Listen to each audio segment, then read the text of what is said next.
বাজে এখন সকাল 6টা। আর জানো আজকে দিদি আর আমি ভোরবেলা ঘুম থেকে উঠেছি। আর ভোরবেলা উঠে সকালের যে কাজগুলো থাকে সব কাজগুলো ভোরেই দুজনে করে নিয়েছি। আর এইমাত্র সকাল হলো, আর দেখো কি সুন্দর পাখির ডাক শোনা যাচ্ছে। আর ওদিকে আমি চাটা বসিয়ে দিয়েছি। ভাবলাম যে সকালবেলা ধান সিদ্ধ করতে যাওয়ার আগে চাটা করে রেখে যাই, তাহলে কি হবে বলো তো। বাবা যদি ওঠে বাবাও খেতে পারবে, আর রুদ্র বাবা উঠেও খাবে। তাই চাটা আগে করে নিচ্ছি, তারপরে যাব ধান সিদ্ধ করতে। তো যাই হোক বন্ধুরা, শুভ সকাল। আশা করছি তোমরা যে যেখানে আছো সকলে ভালো আছো, সুস্থ আছো।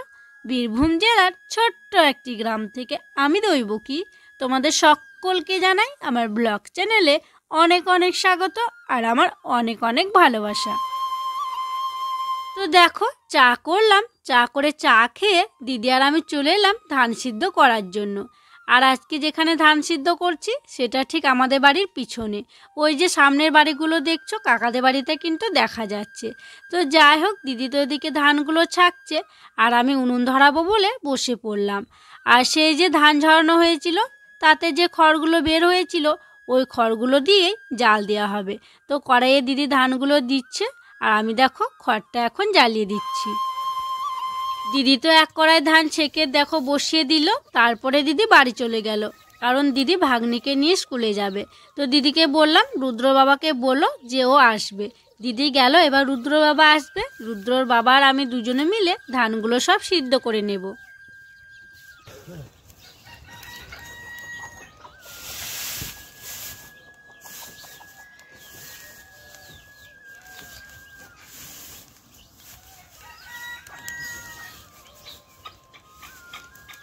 এক কড়াই ধান সিদ্ধ হয়ে গেছে, আমি এখন নামিয়ে নিচ্ছি। আর রুদ্রর বাবাও চলে এসছে। আর কি জানো তো, এই যে ধান সিদ্ধ করা কাজ, এইসব কাজগুলো না একার দ্বারা সম্ভব হয় না, দুটো মানুষ হলে ভালো হয়। তোমরা দেখছোই তো যে কত বড় একটা কড়াইয়ে ধান সিদ্ধ করছি। যদি ছোটোখাটো জিনিস হতো তবুও পারা যেত। আর তাছাড়া এই সব কাজগুলো না আমি আগে কখনো করিনি। বিয়ের আগে তো করিনি, আবার বিয়ের পরেও শাশুড়ি মা যতদিন ভালো ছিল আমাকে কখনো করতে দেয়নি। মাই করতো। যখন থেকে মা অসুস্থ হয়েছে তখন থেকেই আমি এসব দায়িত্বগুলো নিয়েছি। তবুও এখনও ওই যে জলটা দিতে হয়, এই দেখো ধানটা দিলাম, তারপরে জল দিতে হবে, তো সেই জলটা না মাপটা ঠিক করতে পারি না। ভয় হয় যে পুড়ে লেগে যাবে না বেশি হবে। তাও সাহস করে কাজগুলো করি, শিখতে তো হবে বলো, তাই না? তো সাহস করেই করছি দেখো। তো যাই হোক, আর এক কড়াই ধান বসিয়ে দিলাম আর রুদ্র বাবা জাল দিচ্ছে আর আমি ঘরে যাচ্ছি। রুদ্র উঠে পড়েছে। রুদ্রকে খাইয়ে নিয়ে এলাম।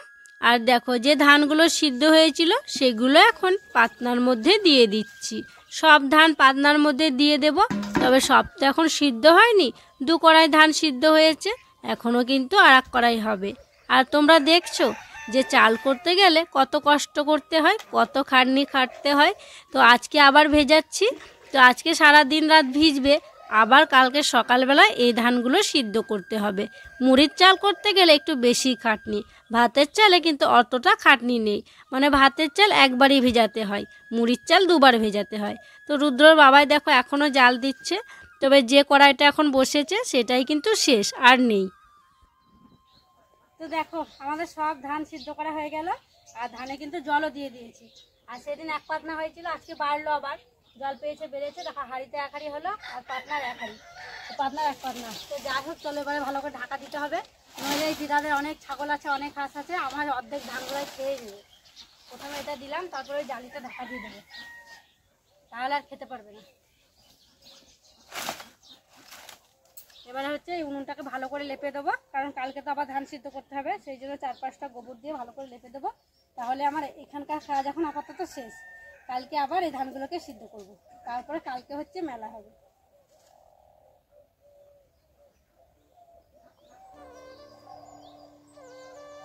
বেশ রোদ উঠেছে। আর এই যে রুদ্রর বাবার যে মোটা মোটা প্যান্টগুলো আছে, কালকে তো কেচেছিলাম, একটাও প্যান্ট শুকায়নি জানো তো।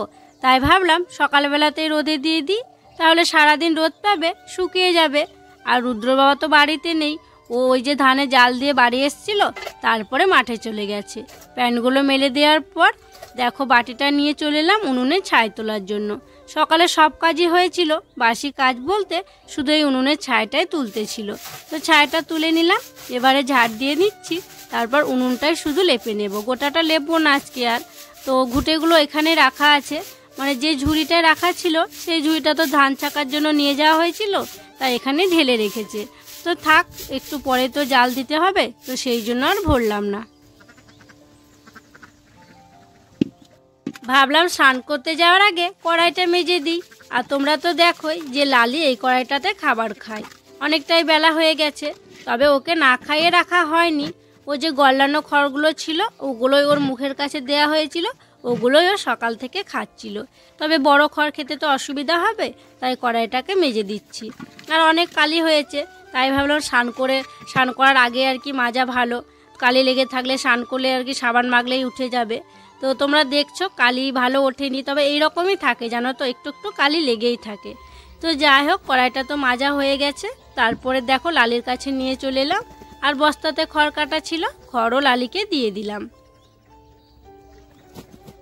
স্নান করে এসে ঠাকুর সেবাটা দিয়ে দিয়েছি। আর আজকে তো সকালে মুড়ি খাবার কিছু করা হয়নি, তো এখন আমি মুড়ি খাবার জন্য একটা তরকারি বানাচ্ছি।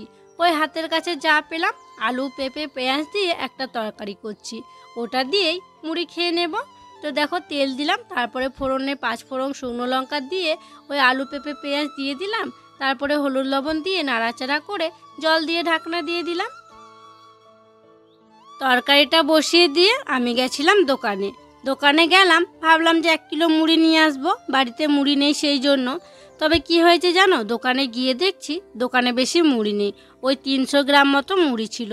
তো কি আর করব, ওই কটা মুড়ি নিয়ে এলাম, নিয়ে এসে বাবাকে মাকে আর রুদ্রকে দিলাম, আর রুদ্রর বাবার জন্য রাখলাম, ভাগ্নি আছে খাবে। আর আমি খেলাম না জানো তো, পান্তা ভাত ছিল, আমি ভাবলাম মুড়ি যখন বেশি নেই তাহলে আমি পান্তা ভাত খাই, তাই আমি পান্তা ভাত খেয়ে নিচ্ছি। আর আমি মুড়ি খাবো, বাবাদেরকে মুড়ি দেবো না, সেটা তো খারাপ দেখায়।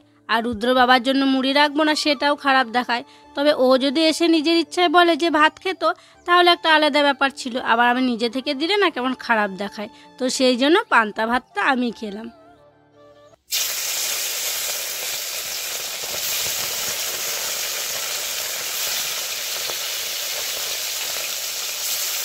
খাওয়া দাওয়া করে মাকে স্নান করিয়েই আমি উনুন ধরিয়ে দিয়েছি, একদিকে ভাত হচ্ছে আর একদিকে মাছ ভেজে নিচ্ছি। আর কি হয়েছে জানো, আজকে তো জামাইবাবু বাড়িতে আছে, ছিপ ফেলছিল, দুটো ছোট ছোট মাছ পেয়েছে, সেই মাছগুলোই ভাজলাম। আর আজকে মাছ কাকু মাছ বিক্রি করতে এসেছিলো, ভেবেছিলাম মাছ নেব তাহলে সবার হয়ে যাবে, গিয়ে দেখছি মাছ শেষ হয়ে গেছে, সবাই নিয়ে নিয়েছে, দিয়ে আর নেওয়া হলো না।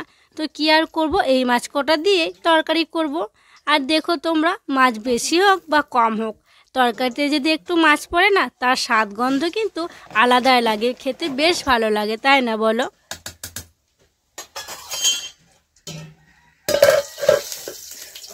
তোমার বৌমা আমার সঙ্গে ঝগড়া করছে,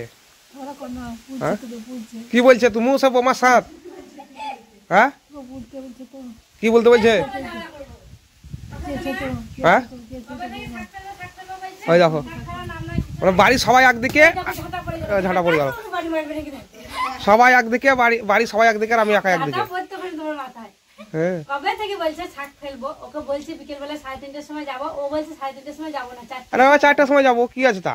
4টার সময় তো যেতে যেতে সন্ধ্যা লেগে যাবে, আর আজকেও হলো না। এই কবে থেকে হবে যাবো এই হচ্ছে করতে করতে যা, ওই শাক কিনেই খাও, আর যখন সেই 1 টাকা 2 টাকা আতি হবে তখন তোমার হবে, তখন খাওয়া তুমি বাড়িতে, তাই খাবো। ভালো লাগে না। তুই একটা কথা বলে শোনো না, সবাই রসুন লাগিয়ে ফেললো, আমাদের কবে রসুন লাগাবা? হ্যাঁ, 400 টাকা কেজি রসুন, 400 টাকা কেজি হলেই তো লাগাতে হবে, একবার 400 টাকা দিয়ে কেনো, তারপর খাবা সারা জীবন বসে। রুদ্র বেটা, মা বকাবকি করছে, তো মাকে বকে দাও একবার। কি বাবু? শ্যাম্পু? কি শ্যাম্পু? কোন বিবি? তো যাই হোক, ওকে আজকে নিয়ে যাবোই আমি, ওর সঙ্গে যেতে আমাকে ঝগড়া করতে হয় তাই করবো। আমি এখন তরকারিটা রেখে আসি আর ভাতটা ধরে নিই, আর বেশি বকবো না, তাড়াতাড়ি খাওয়া দাওয়া করে একটু রেস্ট করে মাছ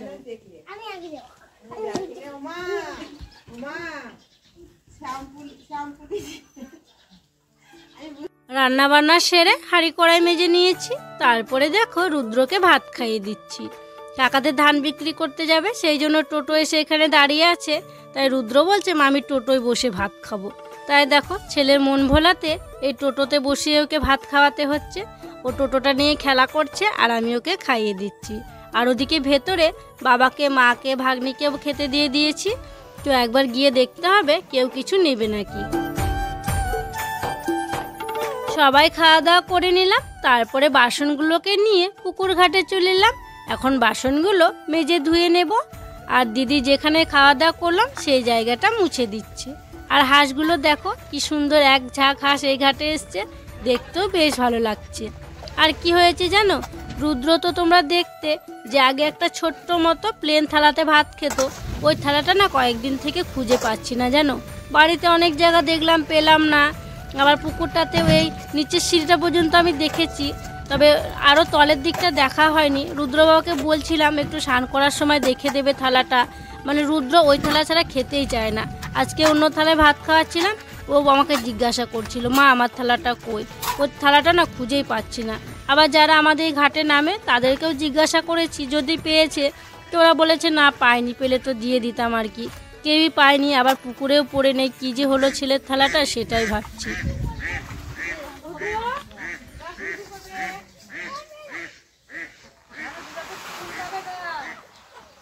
এদিকে রুদ্র ভাগ্নি কাণ্ড দেখো, কাকারা ধান কাটা হয়েছে মেশিনে, ধানগুলো কাকারা ঘরে নিয়ে যাচ্ছে, ওরা মানে ভরে ভরে দিচ্ছে কষ্ট।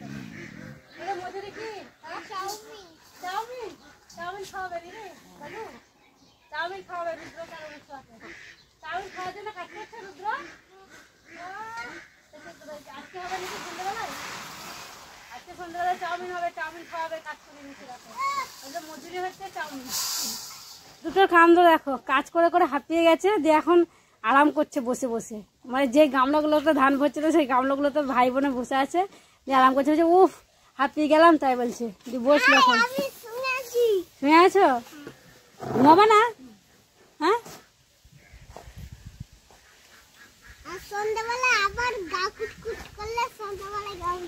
গা মুছবা সন্ধ্যাবেলায়? কাজটা সন্ধ্যাবেলায় গা মুছবা?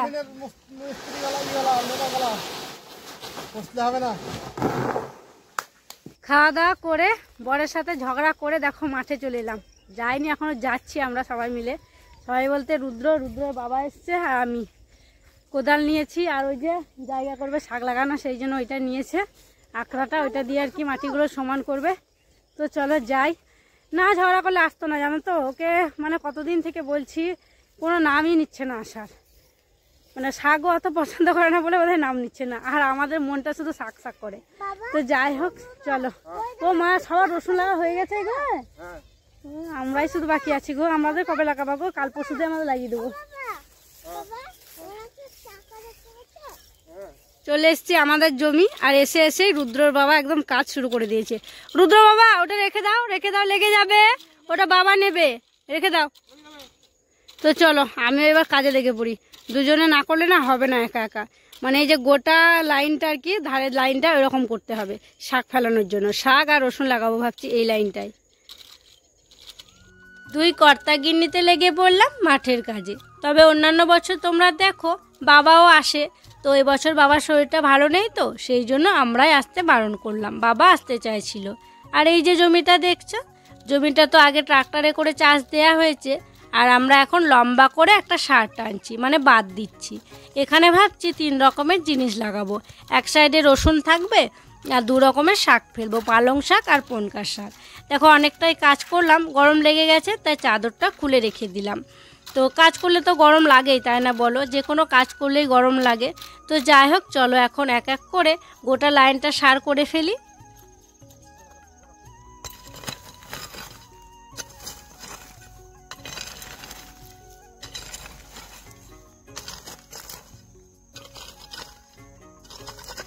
দেখো একদম ওই যে দেখছো ওই মাথা থেকে একদম ওই রাস্তার ওই মাথা থেকে পুরোটাই এভাবে লাইন করতে করতে একদম গোটা লাইনটাই করলাম। কারণ এখানে অনেক কিছুই হবে, 2 রকমের শাক ফেলানো হবে, রসুন লাগানো হবে। আর দেখো কাজ করতে করতে প্রায় সন্ধে হয়ে আসছে। একটু আগে তো গরম লাগছিল, চাদর খুলে দিয়েছিলাম, আবার যে একটু বসেছি ঠান্ডা লাগতে শুরু করে দিয়েছে, আবার চাদর ঢাকা নিলাম। তো চলো এবারে বাড়ি যাব। বাড়ি গিয়ে তো আবার সেই সন্ধে দেওয়া, চা করা, এইসব কাজগুলো করতে হবে। আর বিকেলবেলায় যে কোনো একটা কাজ করতে লাগলেই দেখছি সন্ধে হয়ে যাচ্ছে। ছোটো দিনের বেলা তো তাড়াতাড়ি সন্ধে হয়ে যাচ্ছে। তো যাই হোক, চলো যাই। আর রুদ্র তো আগেই চলে গেছে, বাবা এসেছিলো, বাবার সাথে চলে গেছে। ও বাবা রে, খাওয়াটা নিয়ে নিলাম রে, কোদালটা।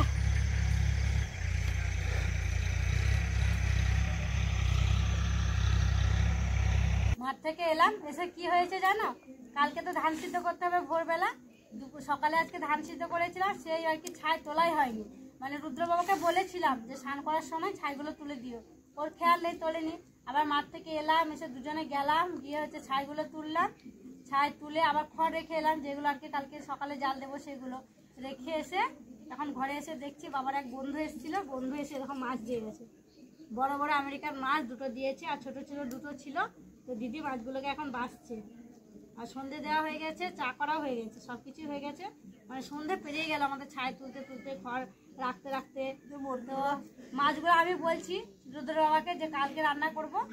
তো রুদ্র বাবা বলছে যে না আজকেই করো, তাই বলছে। তো এখনও ডিসিশন নেওয়া হয়নি যে কী হবে, আজকে হবে না কালকে হবে। তো কী বলো তো, আজকে তো একবেলা খাওয়া হয়েই গেল, আবার যদি রান্না করি ওই রাতে তো সবাই সেরকম খায় না, একটু একটু খায় আর কি। তো দেখি কি করি আর কি। খুশ, মুরগিগুলো এখনো ঘরে ঢোকে নি, সন্ধ্যে হয়ে গেল।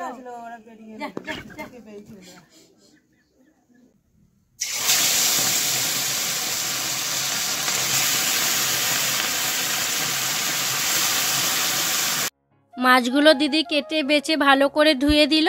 তারপরে আমি মাছগুলো ভাজতে শুরু করলাম। আর এখানে অনেকগুলোই মাছ আছে, অনেকগুলোই পিস আছে, এক এক করে ভালো করে সব মাছগুলো ভেজে নেব। তো দেখো মাছগুলো দেওয়ার পর কড়াইটা একটু নড়িয়ে দিলাম, তাহলে কি হবে বলো তো, সব গায়ে আর কি, সব মাছের গায়ে যদি তেলটা লাগে তাহলে আর কি মাছগুলো লেগে যাবে না কড়াইতে, সেই জন্য তেলটা আর কি ছড়িয়ে দিলাম। তারপরে এক পিঠ উল্টে দিলাম। আর মাছগুলো দেখো লাল লাল করে ভাজা হয়ে গেছে। আর এখন থালার মধ্যে তুলে নিচ্ছি। মাছগুলো দেখার পর থেকে তো রুদ্র বাবা রান্না করে দেওয়ার জন্য বলছিল, ও বলছিল ঝাল করো নইলে সর্ষে দিয়ে করো, এমনটা বলছিল। তো আমি ভাবলাম যে না, দিনেকার তরকারি আছে, আর আজকে যদি করি দেখো আজকে রাত্রেই খাওয়া হয়ে যাবে। যদি মাছগুলো ভেজে রাখি কালকে খাওয়া হবে, তাই না? তো সেই জন্য ভাবলাম ভেজে রাখি আর কিছু একটা করে দিই মাছ দিয়ে। তো বড় বড় যে পিসগুলো আছে, পিসগুলো মাথাগুলো রেখে দিয়েছি। আর ছোট ছোট পেটি ছোট পিস ছিল, সেগুলোকে দেখো ভেঙে ভেঙে নিয়েছি এখানে বাটিতে। তো এইগুলোকে হচ্ছে পেঁয়াজ দিয়ে এখন ভাজা করে নিচ্ছি। তো পেঁয়াজ মাছ ভাজা হবে, আর দিনেকার তরকারি আছে, ওগুলো দিয়ে রাত্রে খাওয়া হয়ে যাবে। আর যেগুলো রাখলাম কালকে করব। পেঁয়াজটা দেখো আগেই তো দিয়ে দিয়েছিলাম, ভাজা হয়ে গেছে। আর এখন এইটা এক বাটি মাছ আমি টুকরো করে রেখেছি, এই মাছগুলো দিয়ে দিচ্ছি। এই মাছটাকে এবার ভালো করে পেঁয়াজের সাথে মিশিয়ে নেব, তারপরে নামিয়ে নেব। হয়ে গেল মাছে পেঁয়াজে ভাজা। আর এটা দিয়ে ভাত খেতে তো খুবই ভালো লাগে একদম। আর এই যে মাছ পেঁয়াজ ভাজবো, ভেজেই তো আমরা খাওয়া দাওয়া করে নেব। তো চলো বন্ধুরা, আজকের ব্লগটা আর বড় করছি না, এখানেই শেষ করছি। তোমরা সকলে ভালো থেকো, সুস্থ থেকো। আর যারা নতুন বন্ধু হয়ে আমার এই ভিডিওটি দেখছো তাদেরকে আমার পাশে থাকার জন্য অনুরোধ করছি। আর যারা পুরনো বন্ধু হয়ে আমার পাশে আছো তাদেরকে আমার অসংখ্য অসংখ্য ধন্যবাদ আর অনেক অনেক ভালোবাসা। দেখা হবে আবার পরবর্তী ব্লগে।